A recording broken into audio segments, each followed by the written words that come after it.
part of the questions and answers that we gave.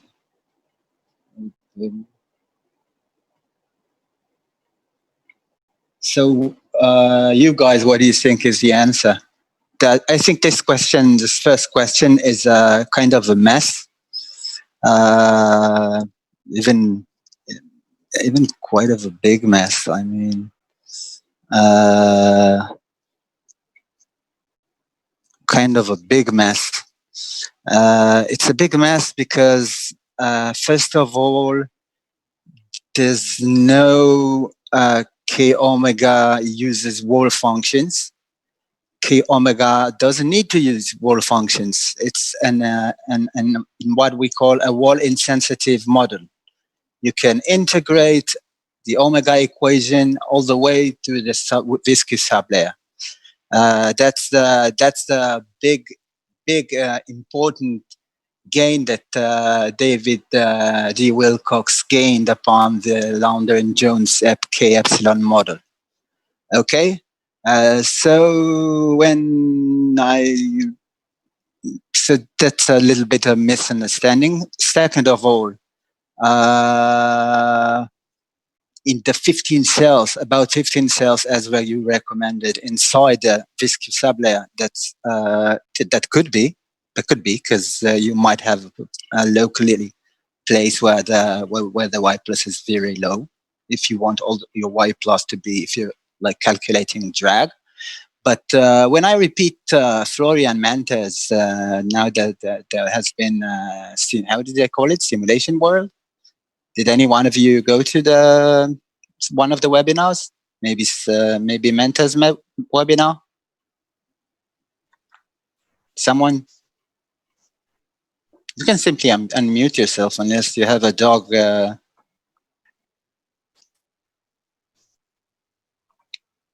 I think they have a recording session, but they might not have.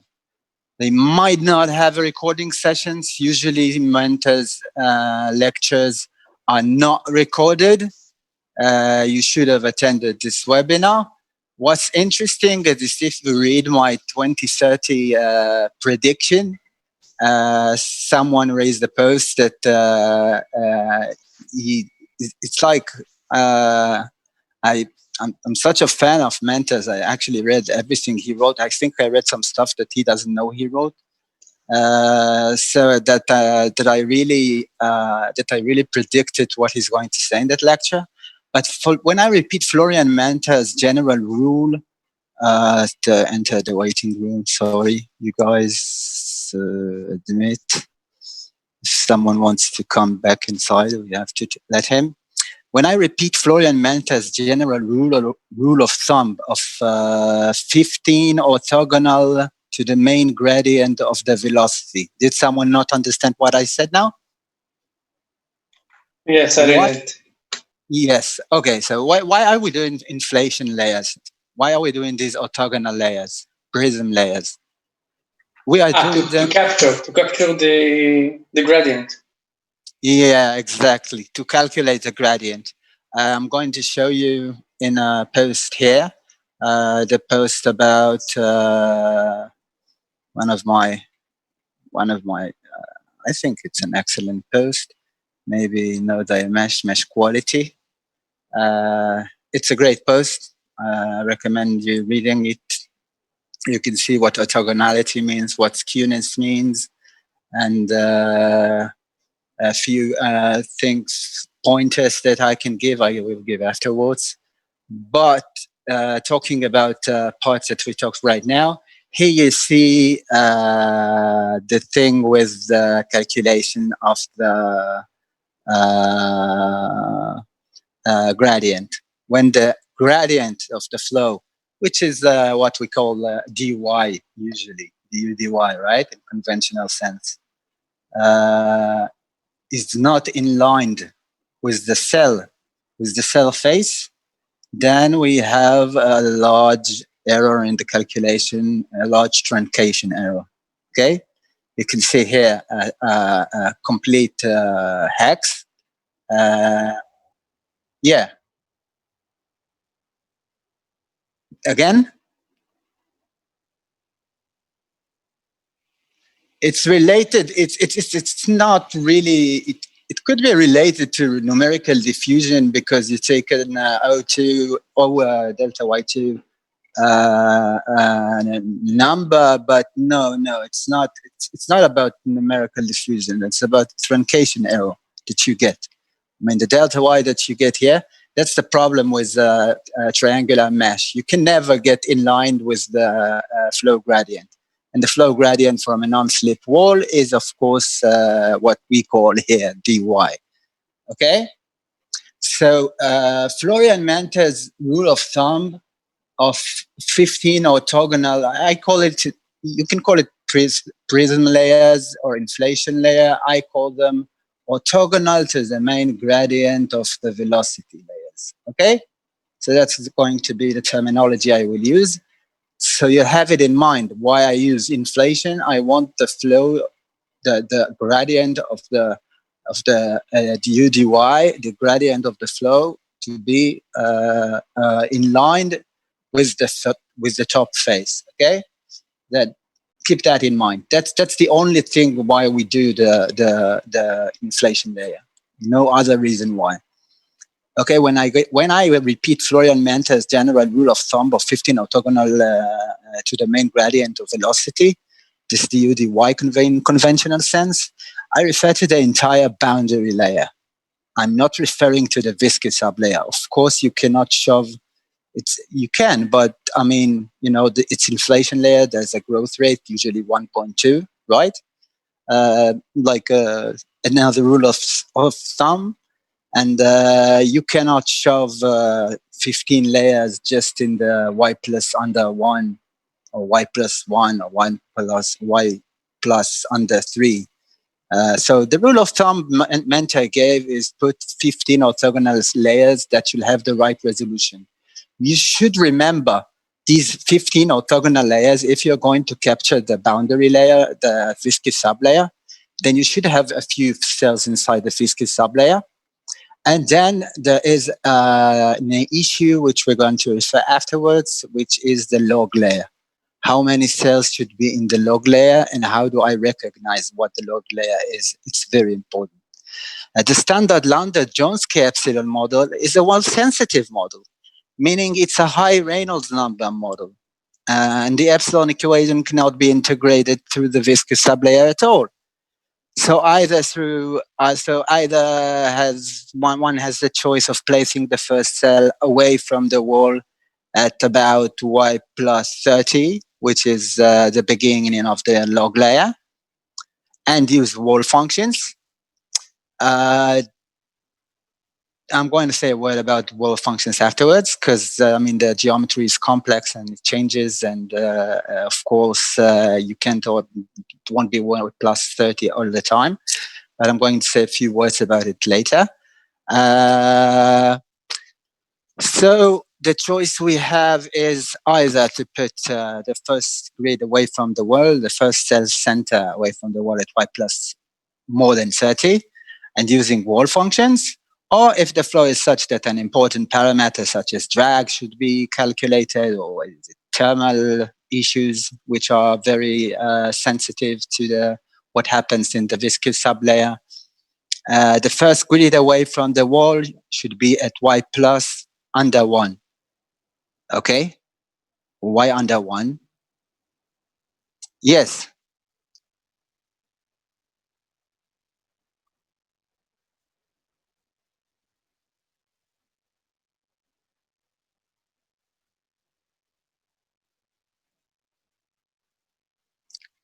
Yeah, but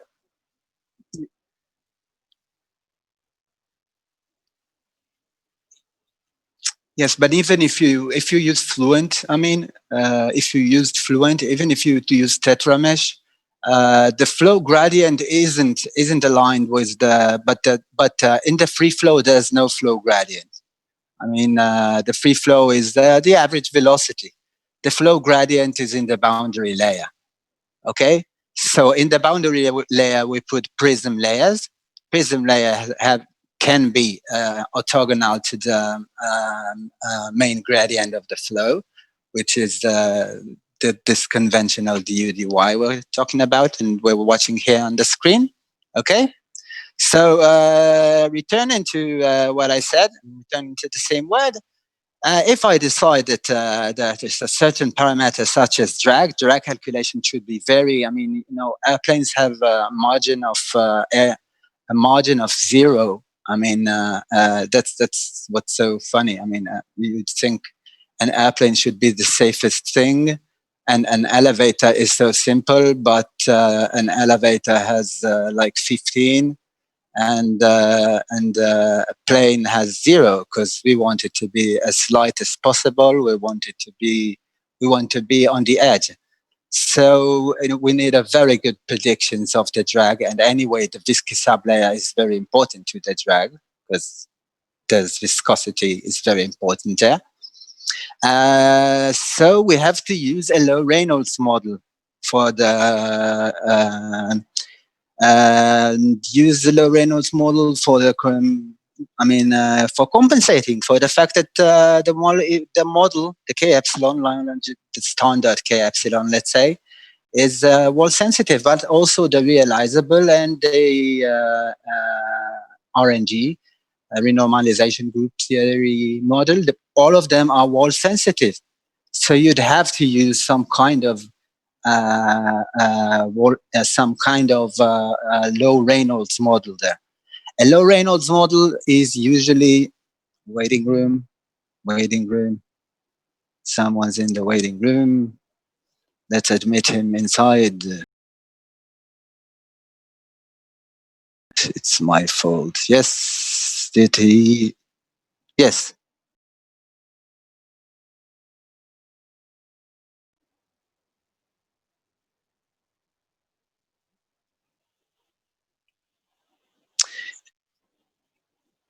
Yeah, you'll get infinity. I mean, wait. We don't, for some reason, participants admit Augustine is inside, but just left. Effie went inside and ran away. I think it was Effie. Okay, I'm using Carmel computer, but it's me here. So returning to our talk. Welcome, Augustine. Welcome. You are unmuted. You can talk. Augustine? I guess Augustine doesn't want to talk. That's supposed to be interactive. It's good you ask questions. So we have to use low Reynolds models. Formerly in the Jones-Launder Spalding era, the official, the first kind of, but it doesn't matter which kind of low Reynolds models you use, were the Van Driest, what they call Van Driest damping functions. There are different kind of low Reynolds models today, but the main thing about it, they are highly nonlinear.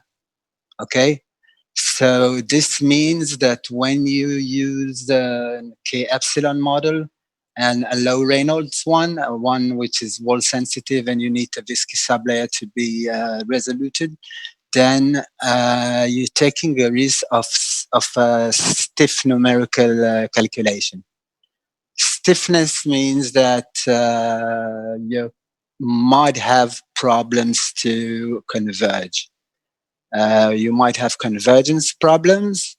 And it's not about getting rubbish. There are other reasons why some models are better than others. But you might have first you have to use a specific low Reynolds model. Then it's a stiff one. So the specific way Fluent, for example, does that. There are many wall treatments, what they call wall treatments. There's the Mentor-Lechner near wall modeling.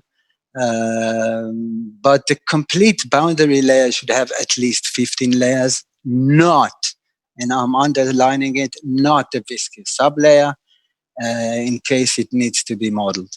The K omega family, on the other hand, as proposed by, first Kolmogorov, but he only used terminology. He didn't really have a model, closed model. Like a kinetic energy model and an omega model, but he termed the omega as turning frequency of an eddy. But of course, Wilcox, David E. Wilcox, which if one of you participants wants the book, to be shared, then there's no problem doing that. Okay. Which screen am I sharing now? You share? Very good. Very good. So let's go back to Ask Me Anything. Yeah, sure. Shoot. Don't ask if you can ask questions. Just shoot. Again. You'll speak a little bit slower because I don't understand.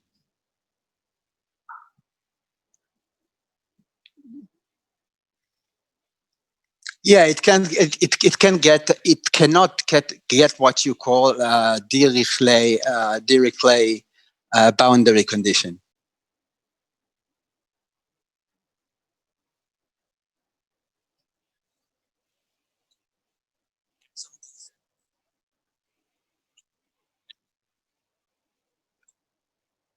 Why should it be a very high value at all? I don't really, not sure.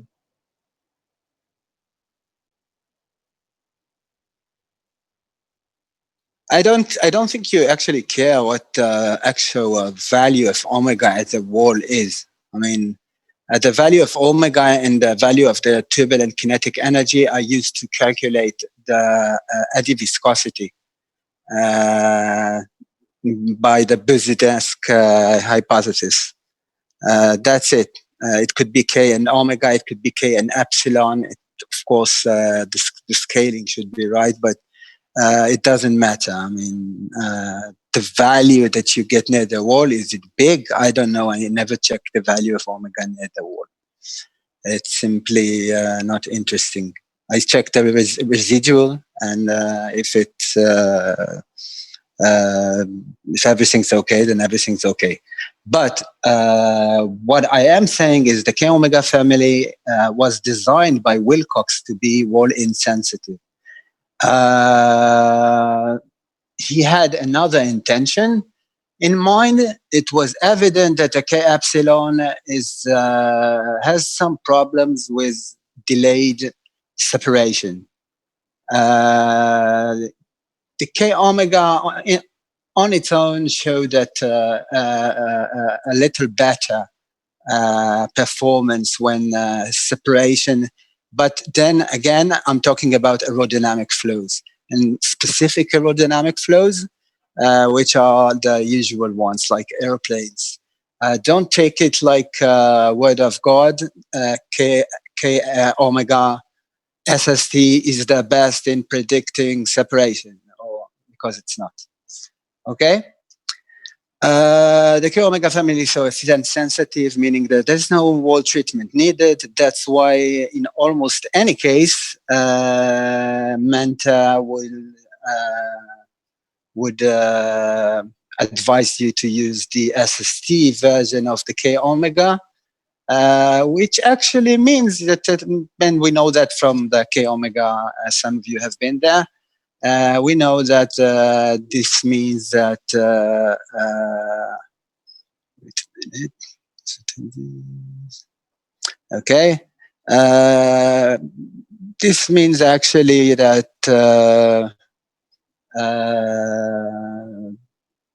you use the K omega near the wall, where it's insensitive to the wall itself. You don't need damping functions. You don't need any low Reynolds kind of model. You can simply, it has even an elliptic nature that you can see in my my latest blog post about. You also have a PDF version there. After, and I will send you these AMI answers also. So don't worry, you have them. You'll have them in front of you. Everyone who's joining this lecture will have it in front of him. So he would, if you ask Manta, he will always say use the SST version. The Wilcox model seem to have problems with values in the free stream. It used to get arbitrary values in the free stream. Maybe Rajat, that's what you meant about the Wilcox model. That in the free stream, it used to get like 40% error. Yeah, so that was the problem. So what Manta did while in NASA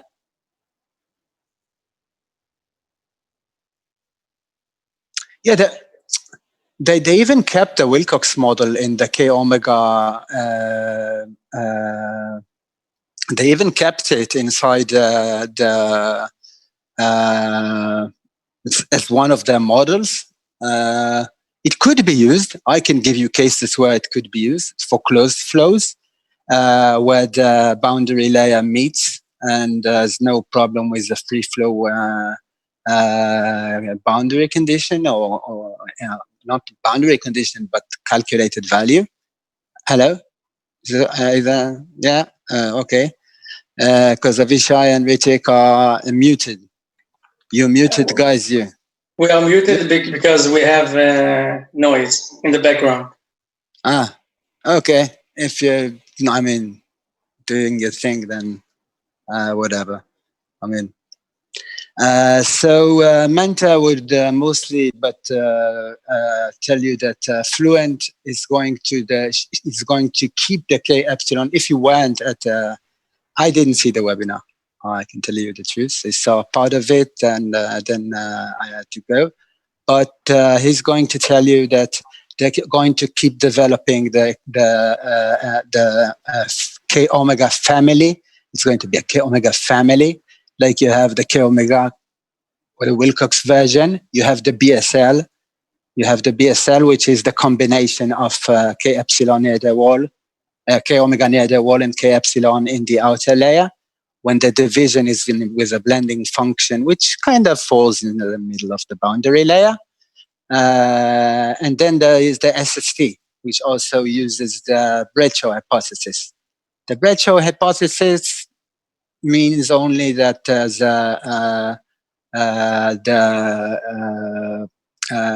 for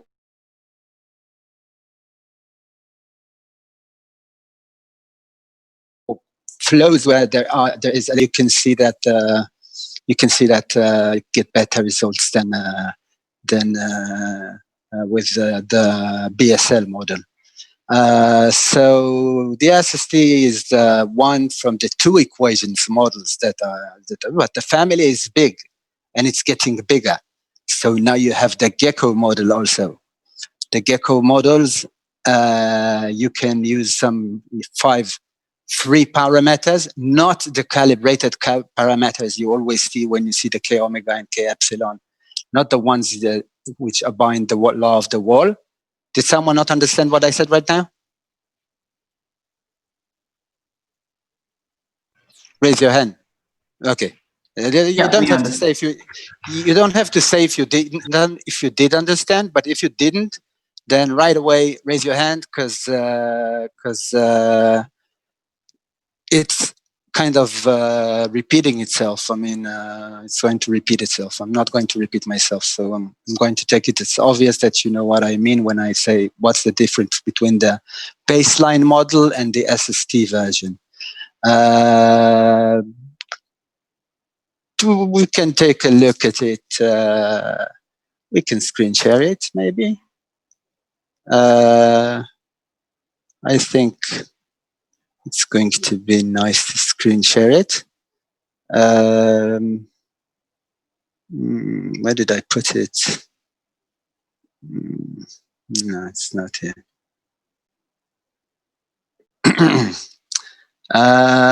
So Of course, if one doesn't use the right resolution to the model to model the viscous sublayer, one would get erroneous results for cases of drag calculation, for example.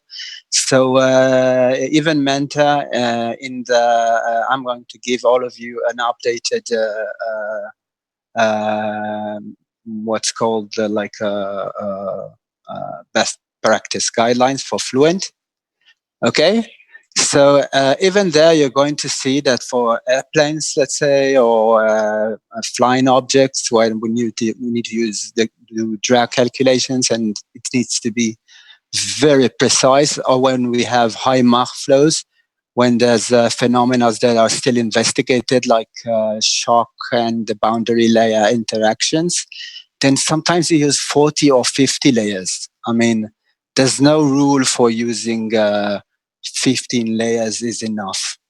It could be 40, 50 layers, and they should be in the right place. I mean, no, you need to check. And the best way to check is, can someone say, or should I open my... yeah, it's the value of the LD viscosity. Yeah.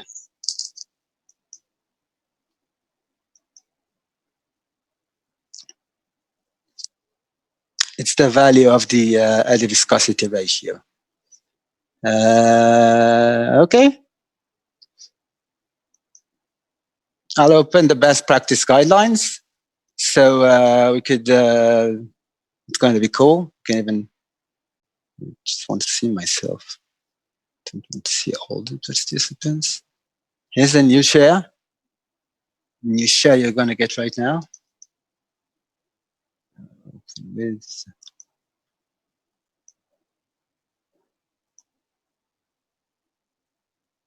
okay. Am I screen when sharing the best practice guidelines? New share. Yeah, I am. Yeah, right? Yeah. Okay. So I showed you here that it's really, really, really, really, really, really, really, really, really, really, and there's an updated one. But I think I prepared here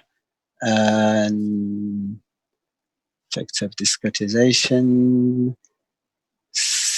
the hex grid guidelines, the best way. No. But you can, in my best practice guidelines, I show it. Okay. So if we talk to I still want to show you the part of the EVM because it's very important. That's how you should, because that's how you should check your mesh. No, the mesh.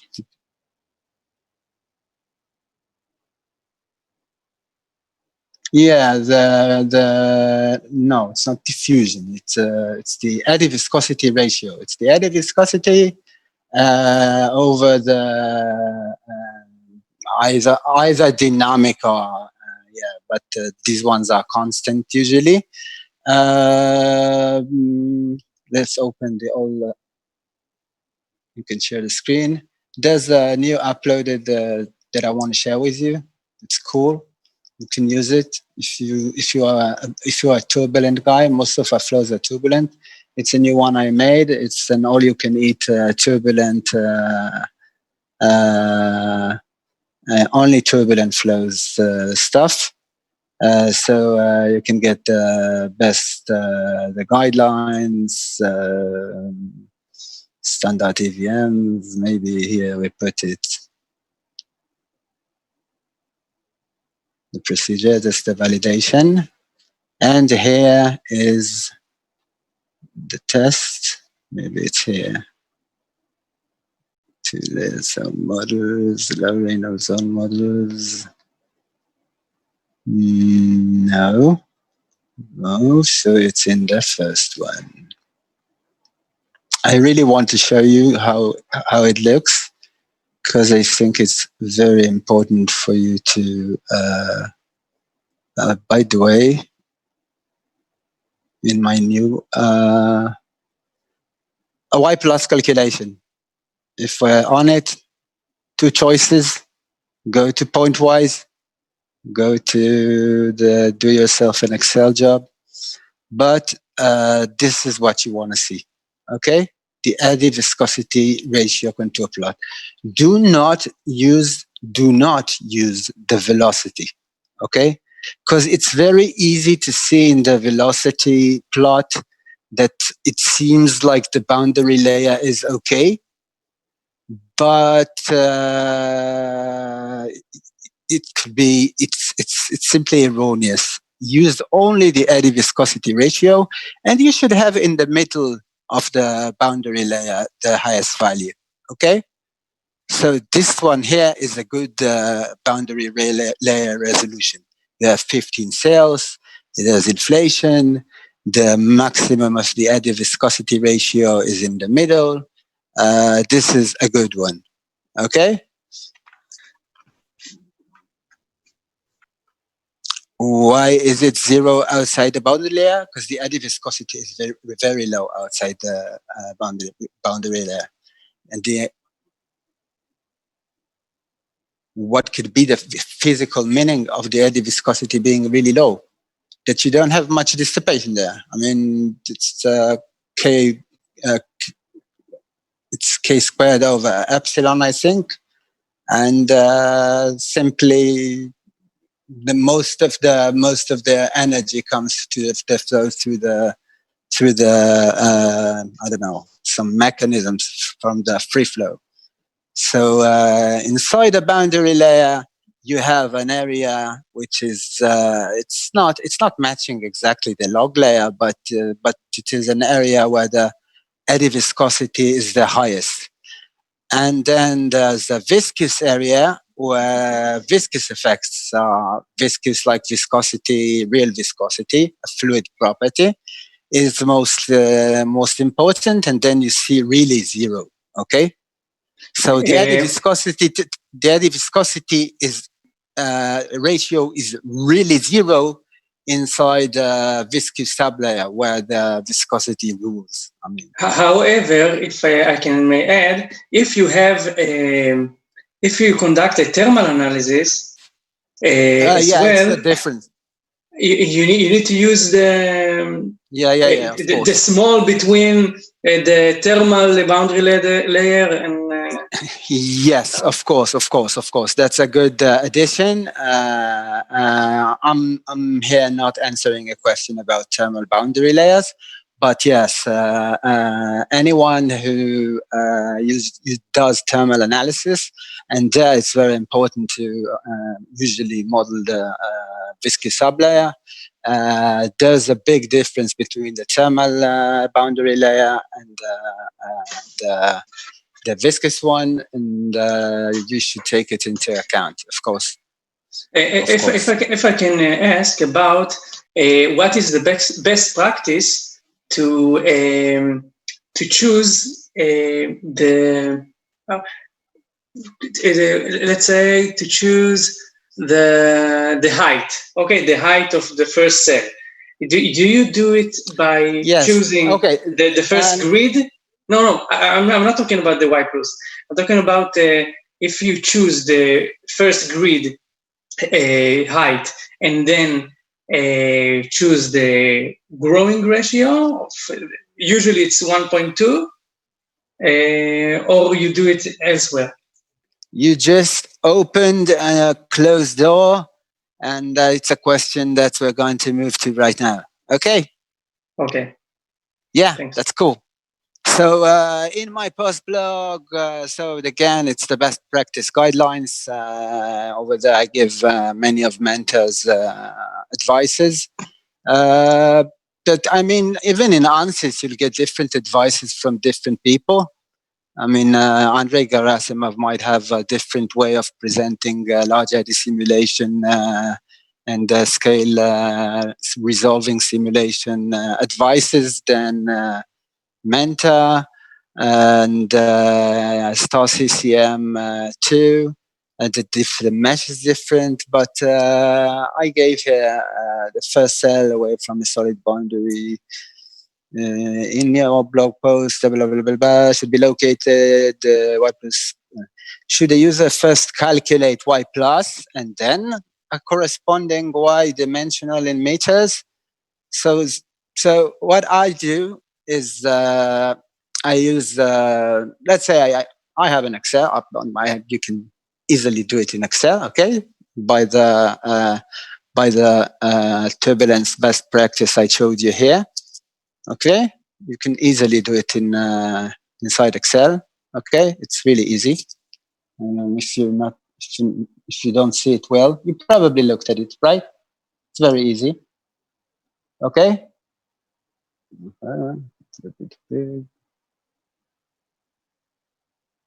It's very easy to calculate. You can do that, but you can use the point-wise one. But I want to tell you something about the calculation itself. Many ask it. The most important are the density and, of course, the velocity and dynamic viscosity. dl goes into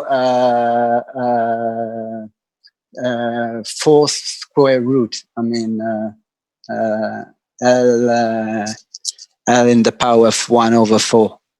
So if you use 1 or you use 1,000, you'll see that you won't get a big difference in the first cell away from the wall, the delta S. You see here, okay? So you can leave it at 1. Simply leave it at number 1. Okay, now you asked me a specific question, Avishai. Yes. You wanted to ask something else. You wanted to ask not how to do it. Of course, you can choose through the calculator. It's not going to be a constant y plus equals 1 because the flow changes. It stagnates. Over the wing goes faster, and then it slows down under, and then does it changes it itself. So it's not going to be a constant y plus. But if you really need a very high quality resolution, then you would like all the important places and in incompressible flows.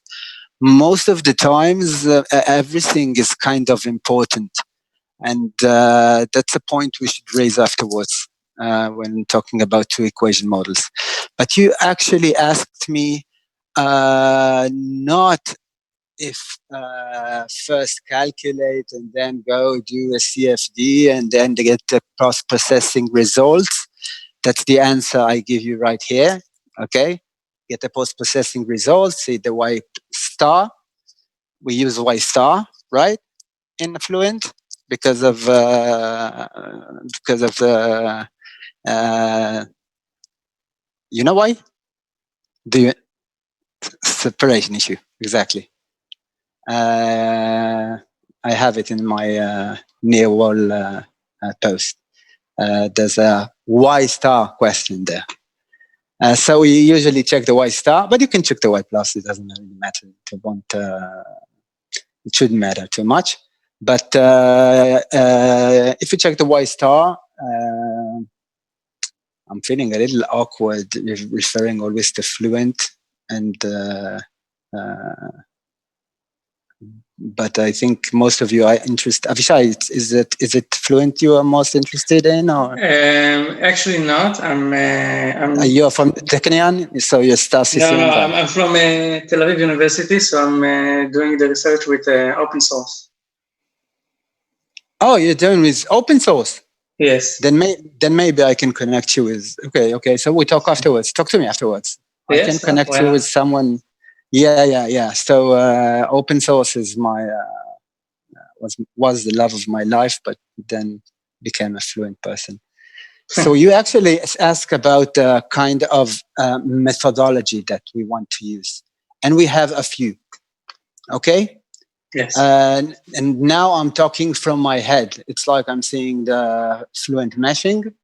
And there are many ways to do the scaling of the boundary layer. You can have a boundary layer which is uniform, right?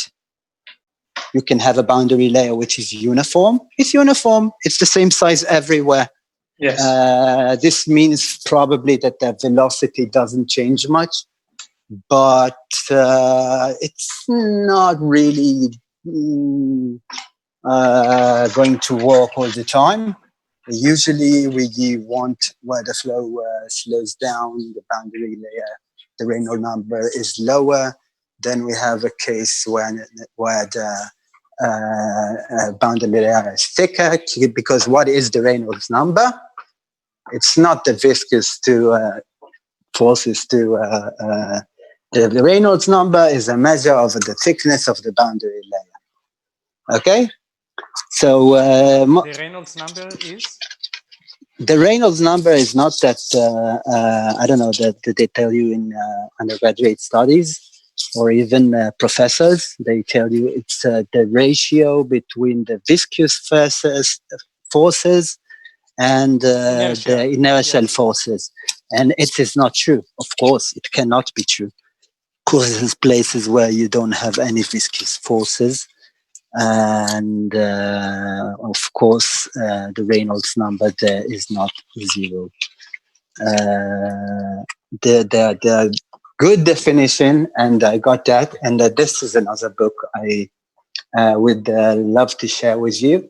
It's a book I also mostly recommended. It's Understanding Aerodynamics by Doug McLean. He's an a good friend of Spallart, Philip Spallart, and an ex-Boeing, actually not a CFD guy, but he explains very well why the Reynolds number is not this ratio. But a good way to define the Reynolds number is a measure of the thickness of the boundary layer. And your question is, which method is the best? So we have a few methods. We have what's called transition, the transition method, where we have like we choose the lowest, the minimal size of cell that we have in the boundary layer, not in the boundary layer, in the mesh itself, the minimum grid size that we want to have, okay? Because we can't have the grid size going to, we usually give a minimum. And then we say that the height of the first cell before the, it's called transition ratio. The first cell, the last cell in the boundary layer is like 0.3 from the size of the height of the smallest cell, which will be the one connected to the boundary layer. This is called the bias, no? So yeah, that's quite, it's not called bias because everybody would call it in a different name because everybody wants to be the in Fluent, I think it's called bias. In Fluent, it's called the, I don't know if it's called bias. It's called transition, smooth transition. Okay. No, it's called smooth transition method. Transition ratio is also the same thing. It's how the cells grows, but it's called smooth transition. Why smooth? Because can you hear me? Because we go smoothly from the last cell of the boundary layer, and it's something that we want to have. We don't want to have like a very big cell. We like smoothness, I mean, okay? Because then the gradients could be calculated better. If we don't have smoothness, if we have like a boundary layer and then 3 cells and then 1 big cell and then 3 cells and another boundary layer, will get bullshit results. So we want some kind of resolution and we want to keep the mesh smooth. So that's one way. You can use the smooth transition, okay? You're with me? Yes. Everybody's muted. If something's not clear, you raise your hand. If everything's clear, I keep talking. Okay. If you use the smooth transition, then what you do is you choose the Y plus, which it doesn't matter. You should do a calculation by the pointwise calculator, and then you go and do the thing you do, the simulation. You factor. You can factor. You can lower the highest cell in the smallest cell in the. That's one thing you can do, or you can add more boundary layer, more orthogonal layers. If you add more orthogonal layers, you'll get more a Y plus, which is because you have to keep this transition ratio. Like if it's 0.262, it's a default in Fluent, I think, in smooth transition. Then if you go from 15 to 30, then suddenly you have a Y plus, which is factorized and it's very low. Okay, so that's one way. A different way is using a scaling between the height and the base and the height. That's a different way. Each one of them will give you a totally different looking boundary layer. And that's something you should remember. And you should check the eddy viscosity ratio, which fits the most. It's not the most important thing to have a Y plus equals 1 if afterwards the boundary layer gets so thick because, I don't know, there's an area without refinement, or the other way around.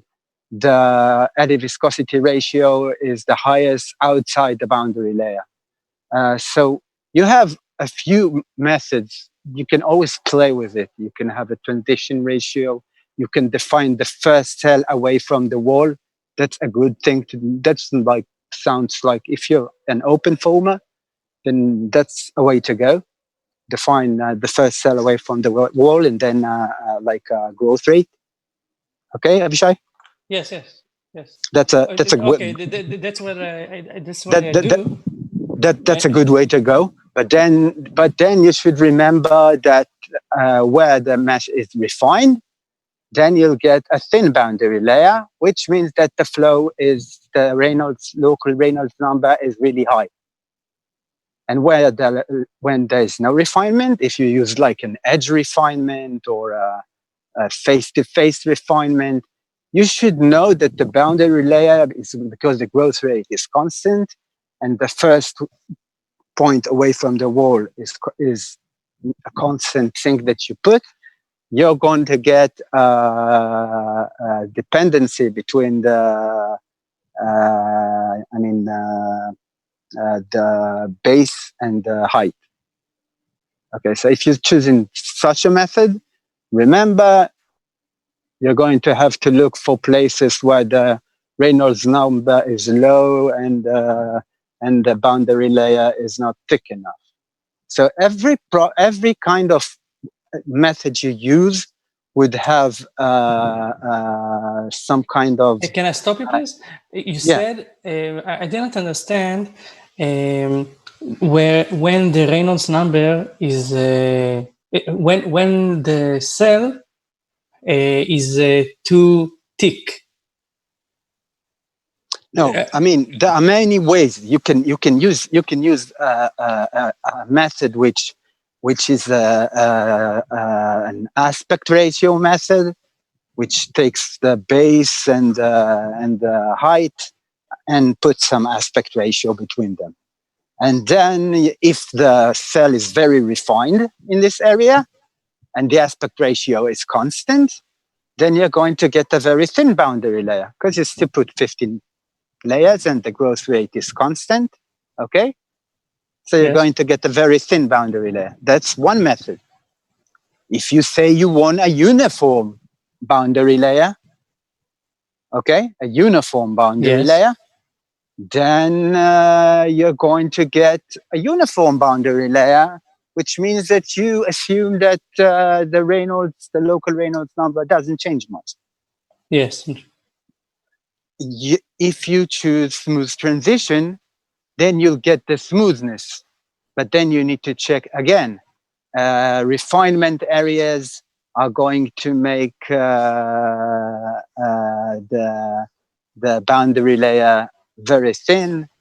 And sometimes it doesn't work. It doesn't even work because boundary layers, the geometries are complex, and boundary layers connect with each other. So it doesn't work. It doesn't even work. Okay? So you need to choose one method because it doesn't work. Sometimes you need to, it depends on how, if you're doing research now in Tel Aviv University, and that's why you're in an open format, and then in research, don't work, do another one. But if you're doing simulation, changing methods won't change too much, and you still have the additive viscosity ratio fine, you check, then use the one that works. There are a few methods. Did I actually, I'm doing a laminar simulation, so the viscosity is. So you really don't care about what I'm saying right now, because a laminar flow you'll have only in. Probably you're doing the bio. I don't know, blood flow, non-returning blood flow, something in vessels or something like that, or heat pipes.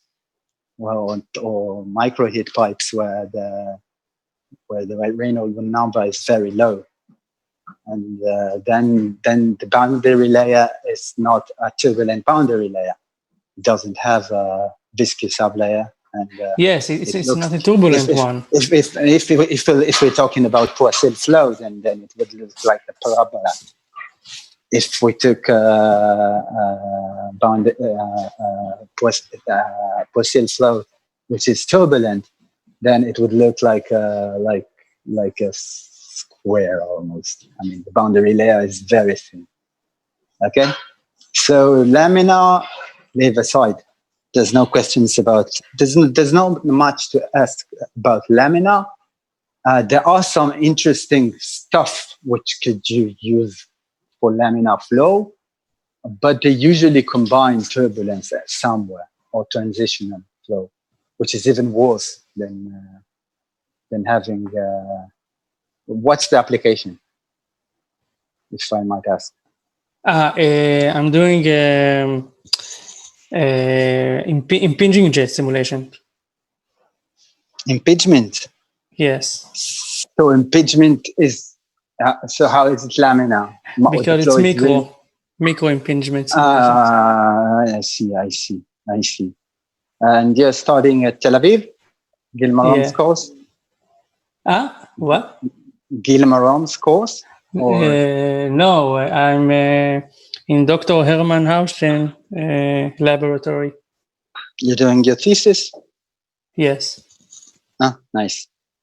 Okay, I don't know him. I mean, he's probably young. Yes, he is young. He is young. Yes. Yeah, he might be. Hi, Tomer. Yes. I have a question in mind, so I hope it's the right time. I have a question, so can I? First, Avishai, did I answer your question? About, yes. Okay.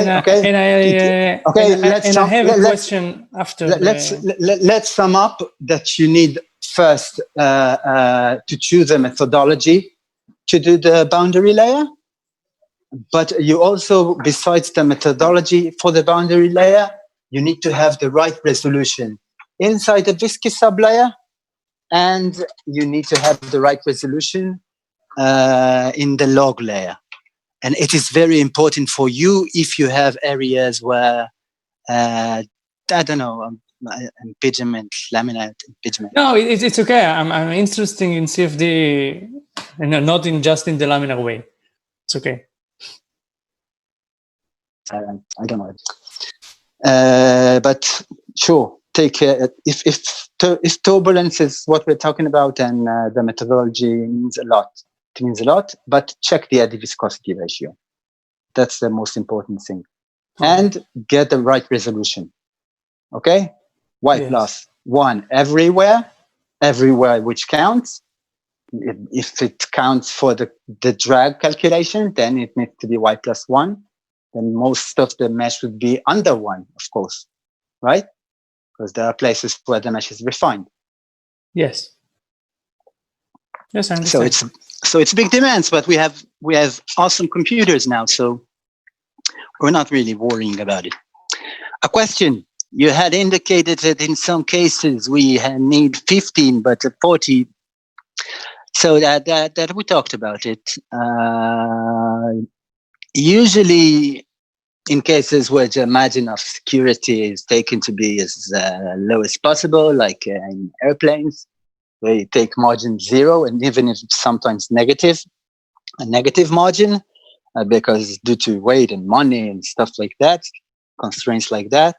For example, then where a very high post-processing resolution is expected to find the calibration constants due to the work everywhere, they would use even 40 inflation layers to cover the boundary layers. So the aerospace industries is the best example for that. You mentioned 15 layers or so. Are you seeing following the questions on the screen? Okay, so question 4. It's question 4, right? Yeah, you mentioned 15 layers or so in the viscous sublayer. So will the buffer layer be automatically dealt with by models used? So first, the 15 cells inside the viscous sublayer is not, of course, a recommendation by anyone. I hope I never wrote such a thing. It wouldn't be wise. But there is what's called a scalable wall function. Okay, so if you don't need to use if you don't want to mesh the viscous sublayer, if you have a high Reynolds problem, and you're afraid that some areas are going to get locally low Reynolds, okay? So you're afraid that, or there's places where the Y plus would be under, so it's going to be in the buffer layer, and you're using wall functions, and it's not above. No. So scalable wall functions, it's an option that every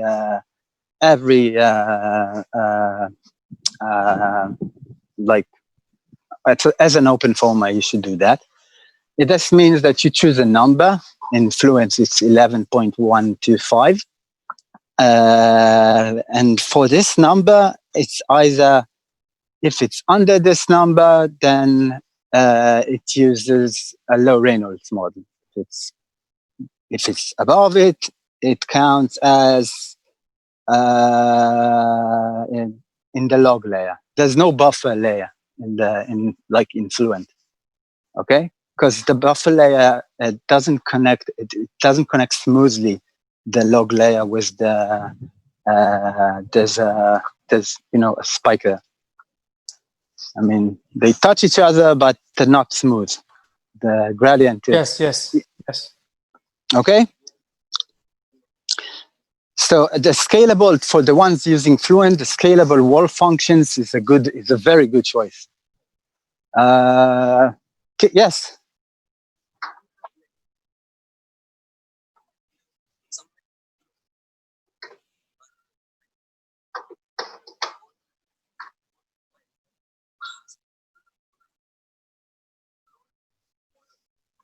No. It will not. It will not. But it will treat it as if it can use wall function. It will scale it such that it could use the wall function.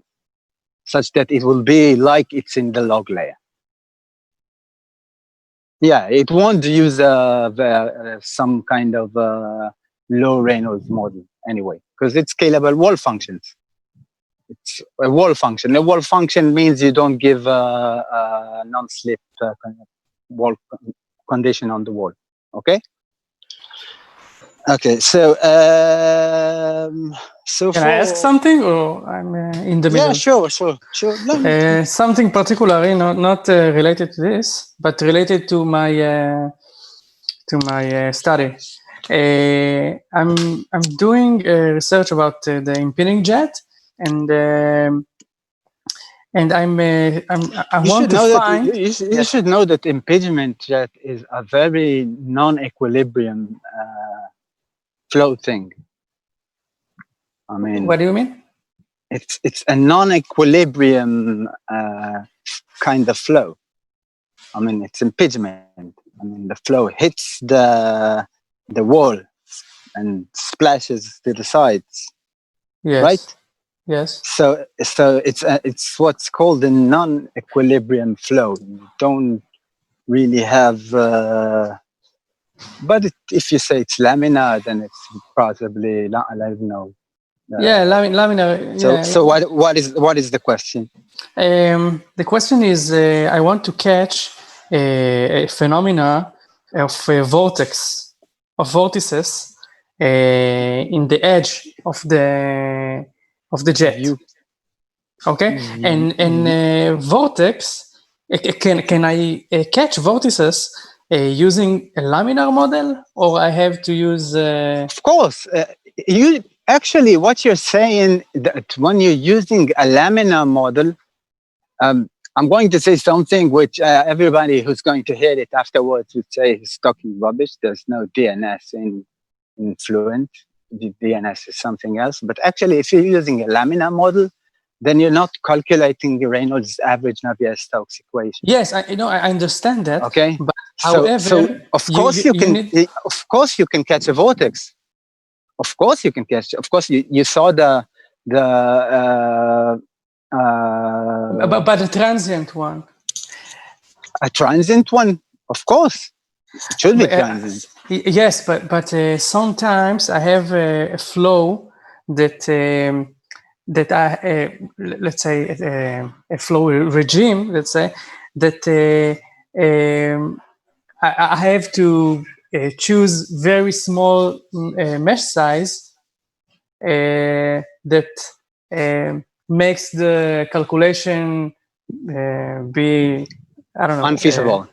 Unfeasible? Yes, unfeasible. Why? Yeah, unfeasible. But why? It's laminar flow. I mean, why should it be unfeasible? I mean, I actually saw because it goes like that. You are actually solving the Navier-Stokes equations, okay? Yes.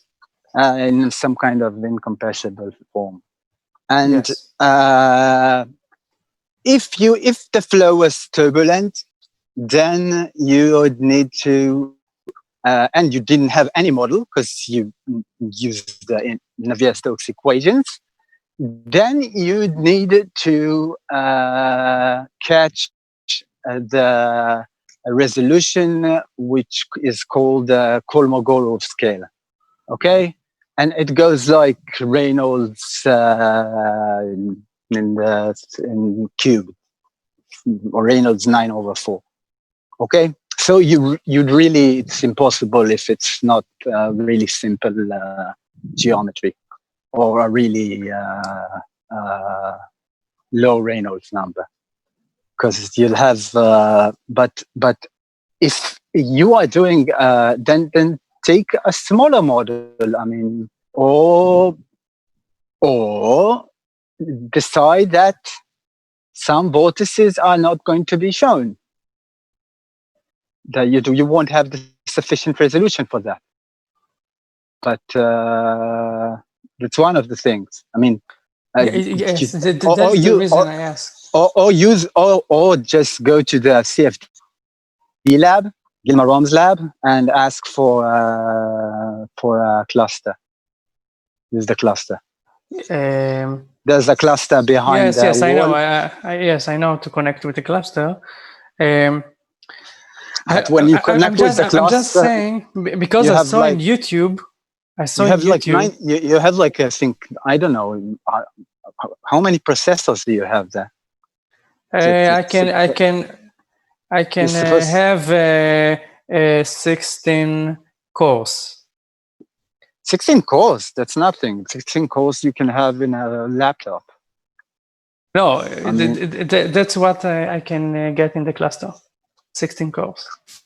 Are you sure? Are you sure about that? I will check again. I mean, Gil does simulations which he needs clusters which are, I don't know, 96 cores at least. Actually, it's 4 computers that belongs to our laboratory and are positioned in the cluster. So maybe that's our. So ask for a favor. Now we're talking like friends. Ask for a favor. Get more cores. The last thing you want to have in a simulation is a computational problem. Yes. Because then you're dealing with something like, I mean, you want to investigate and research, but you're only trying to get the simulation running. And I think it's stupid. I mean, if you need a cluster, use a cluster. That's CFD. I'm asking this because the last question, because I saw in YouTube someone makes a simulation of flow over a cylinder and get the vortices, the street vortices. If you know what I mean. Yeah, von Karman vortex street over a cylinder. Yes. So he uses the K epsilon model, and I didn't know why. Why? Because if the Reynolds number is above, I think 40, then it starts to get turbulent. So, but you can use that. You can use the turbulent model for laminar flow. I mean, but you won't get a turbulent content. I mean, it's laminar flow. You'll get the vortices, but you won't get the turbulent content. These beautiful pictures when you see the cars that they show you in Star CCM or in Fluent, where you have these the Q factor, which are vortices over the wheels and stuff like that. You won't get that from what you're using, but you can get a von Karman vortex street. The von Karman vortex street will turn into a highly turbulent flow if the Reynolds number goes to 1,000 or 4,000.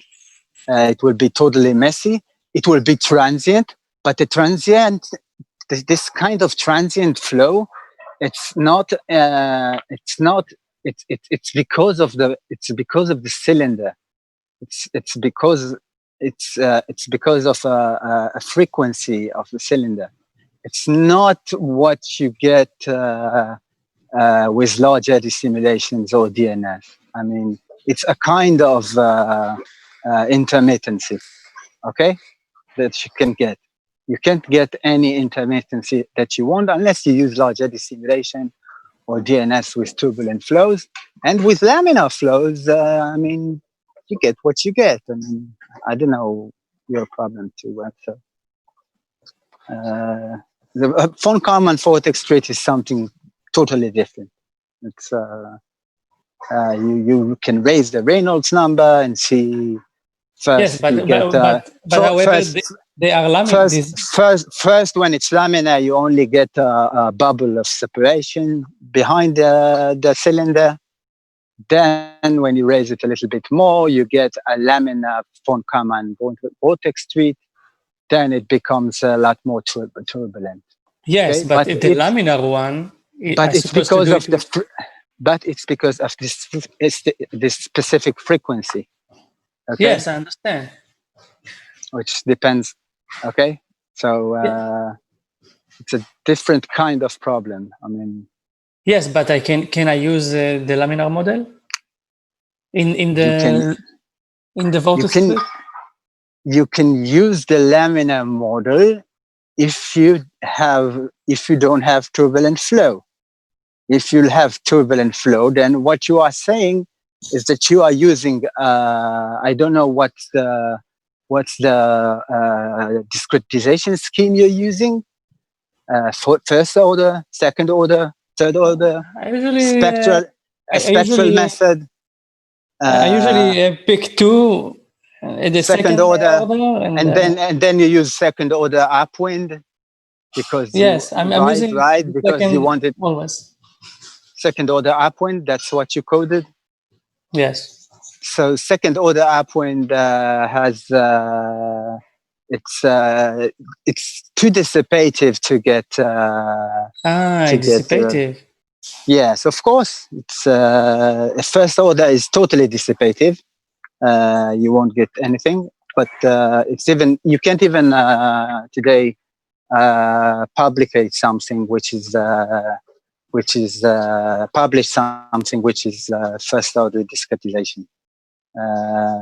You'll get a peer review no the moment you'll hand it over. But but second order laminar flow, I don't know. I really don't know your application too good. No, I'm talking about just the common vortex split. But the von Karman vortex split, you can use laminar flow for the part where it's a laminar flow, Reynolds. I mean, where you get only there's a part where you get a bubble of separation bubble, symmetric one, right? Yes, no, but after this, the vortices are still laminar. But then you get, then you have a Reynolds number, which, if I'm not mistaken, and I might be mistaken, 40, I think, yes. It's 40. Then you get the von Karman vortex split in laminar flow. But it's a different kind of transient flow. I mean, it's a transient flow which is a result of a specific frequency. Yes, I understand.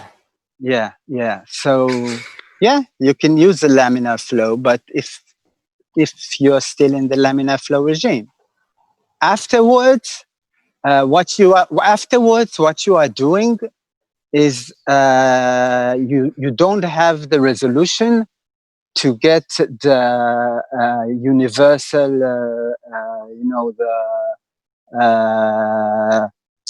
you don't have the resolution to get the dissipation right. Okay, so then you need to use methods like large eddy simulation, which models the small scales, the subgrid scales, those who are under the most smallest grid you have, or you need to use DNS. Otherwise, or you have other options that Menta gave, like scale adaptive simulation, when you can get some turbulent content. But usually, the thickness of the shear layer would eliminate the vortices which are under some size. So, unless the only model which will give you turbulent content, I mean, is which is Run's model, is in turbulent flow regime, is the scale adaptive simulation. And even then, I don't know if it's more colorful pictures than really. But laminar flow, if it's laminar, use the laminar flow model. Okay. You'll get.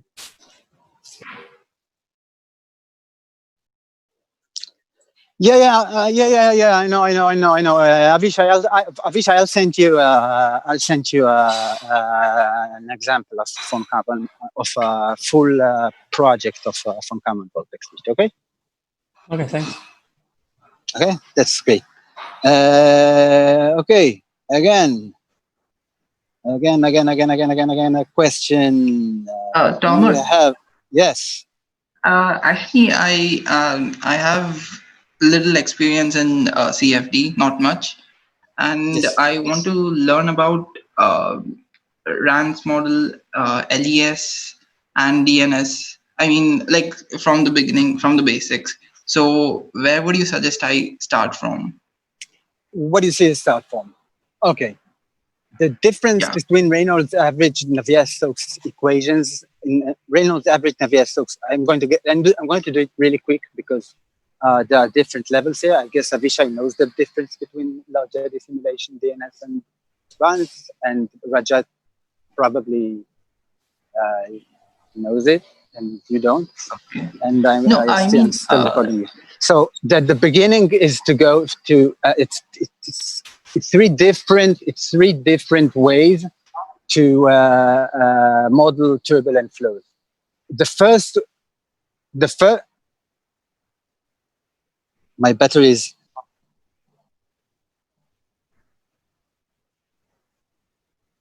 Oh, okay. No, it's okay. It's okay. It's still fine. It's still fine. When it'll be really low, then I'll connect. So in runs, I will call it runs, Reynolds average Navier-Stokes equations, what you do is you decompose the flow to an average flow and an perturbative flow, and then you take this and put it inside the equations, you average everything, and you get rid of everything which is perturbative by ad hoc method. And you can close the equations. You have an eddy viscosity hypothesis, which means you have two length scales if you want not to guess the length scale or guess the velocity scale. That's two equation models. That's runs. K epsilon, K omega, K tau, I don't know, whichever one you want to think about. Everything counts. You can use anything. I mean, one velocity scale, one length scale. The energy equation, the turbulent energy equation is a velocity scale. The dissipation equation, or the specific dissipation equation for omega is a length scale. Okay, that's runs. In runs, you model all the turbulence. All the turbulence is modeled. There is no turbulent content. It's all modeled. Okay? It's not in the mesh. You just get the average velocity and average pressure and average everything. Okay? Large eddy simulation is something totally different. In large eddy simulation, you take the Navier-Stokes equations and you put a filter on them.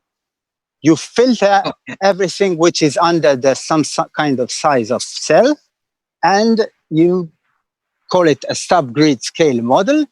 And this subgrid scale model, you can choose any kind of filter. There are many ways to do this. And this subgrid scale model should model the part of dissipation in the universal zone of it should model the dissipation. So you don't need to model all the scales until the Kolmogorov scale, okay, which is the smallest scale in the continuum for every matter. In DNS, you simply go heads on and solve the equations as is, but you need to be very precise. You cannot have large truncation errors. Mostly you use methods like spectral methods or very high order methods.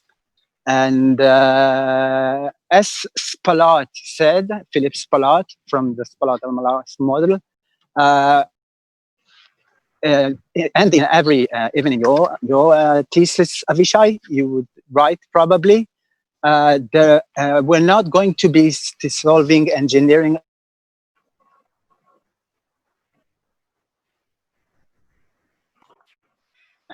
estimates 2070 for a full airplane simulation. I'm sorry, we didn't hear you. Large eddy simulation, a full large eddy simulation.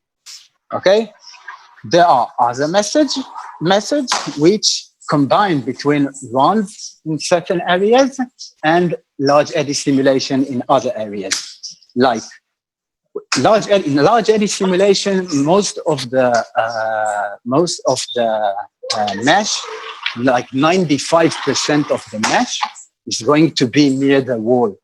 Okay, so one area where large eddy simulation has a big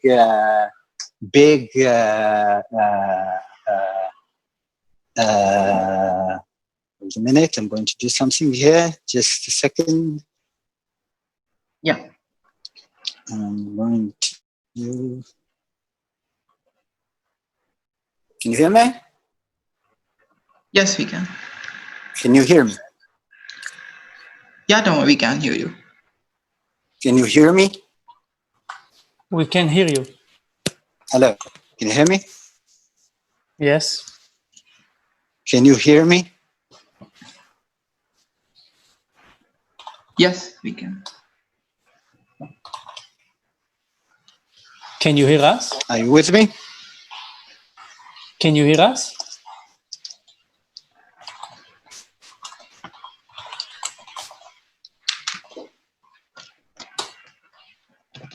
What happened here?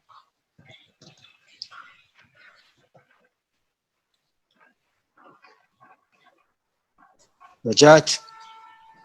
Anyone? Yes.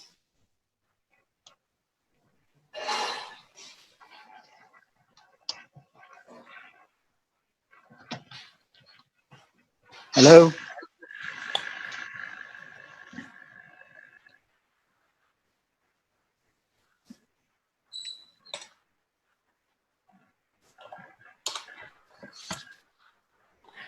We can hear you.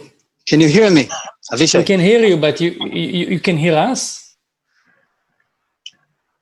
I wonder why can't I hear you? Yes. Yeah. Okay.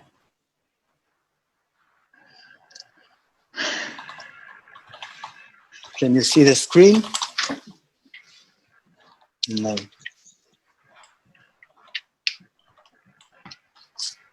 Tons of questions, tons of the battery is running low. I see it was the computer that ran low on battery. I can't hear you. And something happened here. So I'm going to end it and then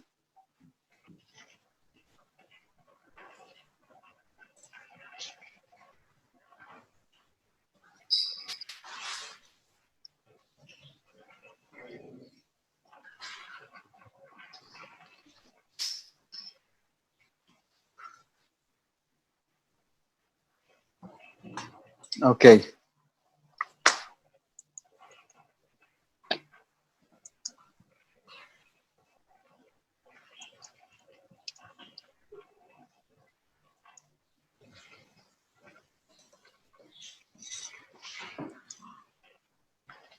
Can you hear us?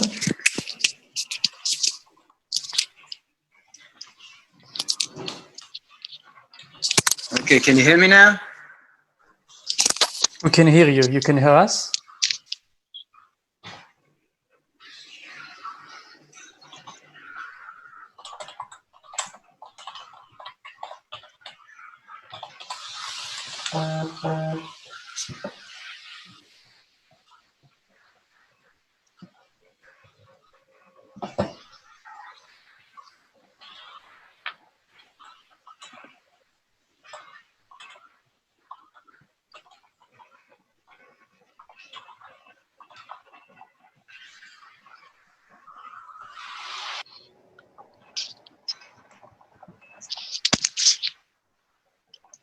Can you hear me now? Yes. Yeah, we can hear you. I can't hear you. I can hear you. Okay? Okay? Are we okay? Are we okay? Are we okay? Can you hear me? Can you hear me? Can you?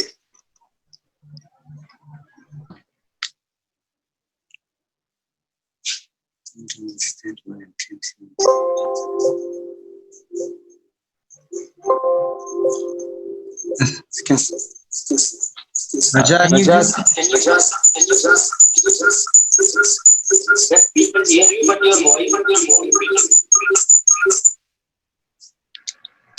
you can't hear me with the...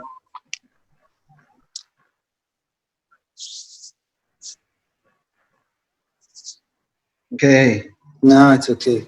Now you can hear me, right? Can you hear? I can't hear you. Participants. No one is muted. Can you hear me? Yeah, we can. I'm simply going to do something else.